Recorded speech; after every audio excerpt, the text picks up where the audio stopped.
Here we are at the finale of For the Love of DILFs, episode 8. Thank you so much for sticking with me and watching my recap of the series. We'll see what I feel like covering next. Maybe the ultimatum? I did season 1, so maybe season 2. I know it's coming out soon, so keep an eye out for that. Our 3 remaining couples. First, we have Bobby and Nathan. Bobby and Nathan, who in the last episode finally said I love you to each other. So cute. They both believe they have already won in finding each other, and it's very nice and very sweet and very emotional. With the money, Nathan wants to go swimming with penguins. How cute is that? I would totally do that. Like, take me with you. Please, please, can I go? Please? Bobby was saying how he was very surprised that Nathan picked him initially because Bobby felt that he was out of Nathan's league initially, and Nathan was very surprised at how compatible they were, more so than he initially expected. Next, we have Mateo and Gordon, and they said that they would use the money to travel to visit each other because Gordon is in Canada and Mateo is in Florida. Fun fact, Gordon and Mateo have the exact same birthday. But 14 or 15 years difference. I can't remember which, but it's in between there, and it's the same exact birthday. That's pretty cool. That means they gotta go all out. They gotta spoil each other for their birthday. Mateo really likes Gordon's life experience and thinks that Gordon makes a great little spoon. Whereas Gordon was very surprised that he found age didn't matter in this context and that Mateo helped break down Gordon's walls. Lastly, we have the third couple, Charles and Prince Joshua. And honestly, after the last episode, I was shocked they were still in this, to be frank. So I was not surprised when Charles flat out said, "Hey, Prince Joshua, I think I'm gonna call it." And Prince Joshua also agreed that, it was just a friendly connection. It wasn't a romantic thing. And so they both amicably parted ways, and the right 2 couples were in the top 2. For the big night, everyone from the season is back except Milo. Remember that himbo who was there for like 1 episode, didn't give a shit about anything or anybody, or didn't want to meet anybody? Well, he didn't show up. Surprise, surprise. On him, right? Stormy takes a chance to go around and talk to everybody who had previously left the show before going on to explore the top 2. Phoenix, the first himbo who was sent packing, he was talking about how being the third wheel at the dates was pretty fun, actually. They returned to Alex and Prince Charming Tony and the discussion about sex work versus Prince Charming Tony wanting to be educated on the subject. And it didn't seem like there was any hard feelings there, and Alex seemed to be doing much better, and so good things all around. But it didn't seem like there was another connection between them. It seemed like time had passed, and they're both doing well now.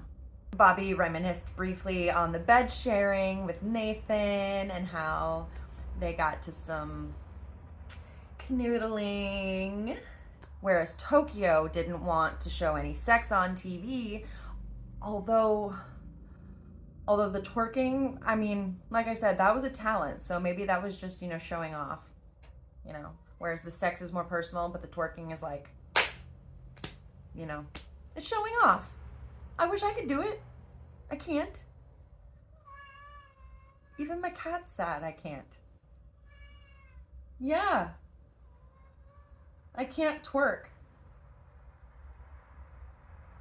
We find out that Tokyo and Daddy Tony actually split up after they got kicked off the show. They realized that they really weren't compatible, and so they ended things, and it didn't seem to be too harsh. Tokyo ended up dancing and doing the splits. Again, very impressive. Even in my dance career, I was never able to do the splits. I always did like the half cheat jazz splits. So Tokyo and Prince Charming Tony seem to have squashed their beef about Prince Charming being fake, according to Tokyo. And Jeffrey, they move on to Jeffrey, who then talks about the show being his coming out. So he hadn't told his family yet. So the show, by him participating, that either forces his hand to tell them before it airs or to watch it with them, and that be his coming out party. I'm not sure what exactly he decided because it was filmed before it had still happened. So he was just looking at the show as his coming out party, one way or the other. As far as I can tell, Loraya and Matt are still together. And then they also ask Prince Charming Tony about Jeffrey after Alex had left. And Prince Charming Tony and Jeffrey had gone to a show on a date, but it still seemed to be new. And I think they're just testing the waters if they're even together at all. For Charles, the show gave him a new drive to find love and break down his walls and open himself up to an actual relationship and not something long distance and at arm's length. Prince Joshua admits that things weren't right with Charles, and he talks about how he was scared of opening himself up to a new relationship because of people who had cheated on him in the past. The top two couples, we have Gordon and Mateo, who have won at least 3 dates that I can remember. And we have Bobby and Nathan, who have won at least 1 date recently and who have both said I love you to each other. So these are our top 2 couples. Who's gonna win? We see a brief recap montage of each of their journeys throughout the show, and they each read love letters to each other. Bobby and Nathan to each other. They start, it's very sweet, and Mateo and Gordon read theirs. It ends with Mateo's, and Mateo opens up about some pretty tragic, dark stuff that had happened in his past and how grateful he was to everyone in the show and to especially Gordon to opening or helping him open up to love again. The speeches were very moving and everyone was crying by the end of it. And now it is time for everyone to vote. So each person gets to vote on who they think should win the money. And Stormy, in the event of a tie, because DeMilo did not show up, Stormy gets to break a tie. Okay, here we go. We have Phoenix voting for Nathan and Bobby. Alex voting for Nathan and Bobby. Prince Joshua voting for Mateo and Gordon. Ooh! Jeffrey voted for Bobby and Nathan. Tony votes for Bobby and Nathan. Daddy Tony votes for Gordon and Mateo. Tokyo, Gordon and Mateo. Matt, Gordon and Mateo. Loraya, Gordon and Mateo. And Charles, which determines if it's a tie or if one wins. Charles picks Mateo and Gordon are the winners.